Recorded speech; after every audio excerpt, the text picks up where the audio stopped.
नमस्कार, आप सभी को नमस्कार। और आइए अतिथि देवो भव की परंपरा निभाते हुए चार धाम यात्रा में आपका स्वागत है। आज हम आपको दिखाएंगे केदारनाथ, बाबा केदारनाथ का पूरा जो रूट प्लान है, किस तरह रहने वाला है। ये आप दृश्य देखिए, इस समय सोनप्रयाग का है। जैसे ही आप गोपेश्वर होते हुए सोनप्रयाग पहुंचेंगे तो सोनप्रयाग पहुंचते ही कमोवेश ये दृश्य आपको देखने को मिलेगा।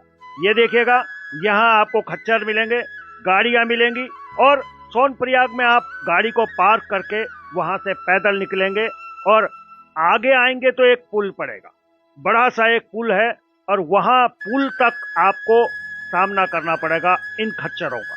बच के चलिएगा, संभल कर चलिएगा, क्योंकि यहाँ दर्शन करने के लिए तीन ही हम पे वैकल्पिक व्यवस्थाएं हैं। ये देखिएगा, गौरीकुंड पहुंचते ही यहाँ पे आपकी गाड़ी रुक जाती है। किसी वजह से अगर आप अपने वाहन को ले आए तो यहाँ पे गौरीकुंड में आपकी गाड़ी रुक जाएगी।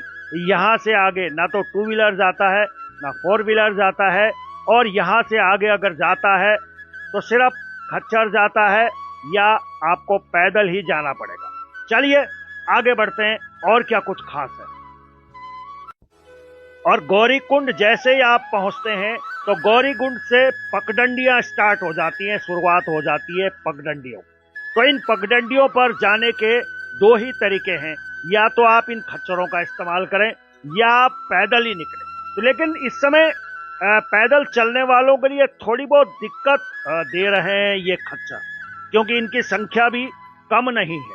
और इनकी वजह से क्या कुछ दिक्कतें आ रही हैं वो भी आपको बताता हूँ। तो चलिए आइए सुनते हैं। अब आप देखिए, गली है, गौरीकुंड की गली है, और इस गली में पूरी तरह से घोड़ों ने अपना साम्राज्य स्थापित कर दिया।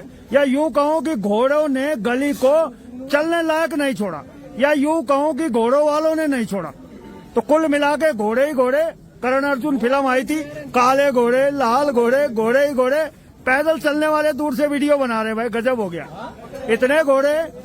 अब घोड़ों को कौन समझाए, इंसान हो तो उसे समझाया जाए। लेकिन फिलहाल पूरी गली जाम हो गई है, खचाखच। ये देखिए तस्वीरें, ये देखिए, ये नजारा गौरीकुंड का। ये देखिए घोड़ों में ब्रेक भी नहीं लग रहे हैं और घोड़े ही घोड़े। गजब हो गया, पूरी की पूरी गली जाम हो गई है। आदमी कम, घोड़े ज्यादा। और ये जो दृश्य है ये गौरीकुंड का है। जैसे ही भक्त गौरीकुंड में पहुंचते हैं तो नजारा कुछ इस तरीके का होता है। आइए देखते हैं।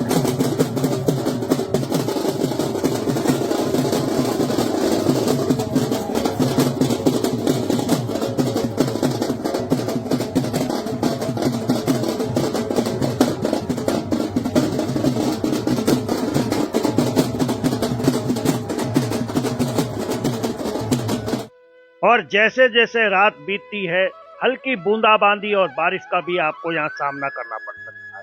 तो जिनके पास में रहने की सुविधा नहीं है तो वो इस तरीके से रात को टेंट लगाकर गुजारा करते ही। ये देखेगा, रात में टेंट लगे हुए और हल्की बूंदाबांदी भी यहाँ पे होती है।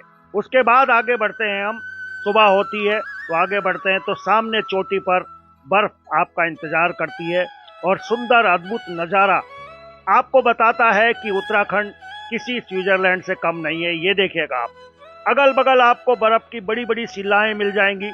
सुंदर अद्भुत नजारा, जहां तक आप नजर दौड़ाएंगे आपको बर्फ देखने को मिलेगी। और ये तस्वीर बताती है कि बाबा केदार के दर्शन करने का सौभाग्य हर किसी को नहीं मिलता है। मैं आप लोगों को बताना चाहता हूं, अगर आप दूर से आ रहे हैं तो यहाँ पर माइनस में टेम्परेचर है, यानी कि तापमान शून्य से भी नीचे है। बारिश हो रही है, सर्द हवाएं चल रही हैं और यहाँ का पानी बहुत ठंडा है। तो आप अपने इंतजाम लेके चलें। और आने के लिए यहाँ पे तीन ही उपाय हैं, या तो आप हेली से आएं, या आप पैदल आएं, या आप इस तरह खच्चरों को करके आएं। लेकिन खच्चरों पर भी चलना आसान नहीं है। देखिएगा, इस तरह के ट्रैक्टर भी यहाँ सामान ढोने के लिए आपने अक्सर वीडियो देखी होंगी। ये ट्रैक्टर भी यहाँ बहुत आसानी से चढ़ जाते हैं। तो यहाँ आने के लिए मैं आप लोगों को फिर बता रहा हूँ कि आप लोग अगर दूर से आ रहे हैं तो अपनी व्यवस्थाएं अच्छी लेके चलें। बारिश भी यहाँ पे हो रही है और ठंड भी यहाँ पे बहुत अच्छी है। और अब देखिए ये है बाबा केदार। जब हम पहुंचते हैं तो इस तरह से दीदार होता भव्य बाबा केदार का। और देखिएगा यहाँ पे मैं फिर आप लोगों को बता देता हूँ कि आप लोग गरम स्वेटर कंबल जरूर लेके आएं क्योंकि सर्दी बहुत है। ये देखिए एक ओम का निशान है, बहुत सुंदर और बहुत बड़ा ओम का निशान यहाँ आपको देखने को मिलेगा। ये सेल्फी पॉइंट भी इसको कहते हैं। यहाँ पे अभी सौंदर्यकरण का कार्य भी बहुत तेजी से चल रहा है। तो तस्वीरों में अगर आप देख रहे होंगे तो आपको जगह जगह ये देखने को मिलेगा कि यहाँ पे अभी काम चल रहा है। जगह जगह पर आपको कुछ टूटा हुआ दिखेगा, कुछ निर्माणाधीन इमारतें दिखेंगी, या आप ये देखेंगे कि ये वो केदारनाथ नहीं है जो हमने पहले देखा था। तो जी यहाँ पे सौंदर्यकरण का कार्य भी बहुत तेजी से चल रहा है। और यहाँ पे टेंट आपको मिल जाएंगे, होटल आपको बुक कराने पड़ेंगे, आप बुक जरूर कराइएगा। और उसके बाद में जैसे ही शाम ढलती है तो बाबा केदार के मंदिर के आगे भक्तों का ये तांता आपको देखते ही बनता है। हर कोई बाबा केदार के दर्शन करना चाहता है। कोई सेल्फी ले रहा है, कोई वीडियो बना रहा है, कोई रील बना रहा है, और हर भक्त ये चाहता है कि मैं बाबा केदार के दर्शन करूं। दूर दूर से एक भक्त देखिएगा, ये जो शिव की मूर्ति है, एक भक्त हमें दिखे थे रास्ते में, वो इस मूर्ति को लेके पूरे रास्ते में पैदल यहाँ पहुंचे हैं। और ये बाबा केदार का सांध्य समय का दिव्य भव्य दरबार मंदिर आप देखिएगा। और मैं फिर आप लोगों को बता देता हूं कि यहाँ पे ठंड बहुत ज्यादा है, पानी बहुत ठंडा है और सांस लेने में हल्की फुल्की दिक्कत हो सकती है। यहाँ पे कुछ चीजें मैं बताना चाहूंगा। अगर आप दवाइयाँ भी लाना चाहते हैं, देखिएगा सुंदर सा बैंड है, सुंदर बैंड का नज़ारा आप यहाँ पे देख सकते हैं। आप लोग कुछ दवाइयाँ ले सकते हैं जिससे उल्टी हो सकती है, दस्त हो सकते हैं, इस तरह की दवाइयाँ भी लेकर चलें।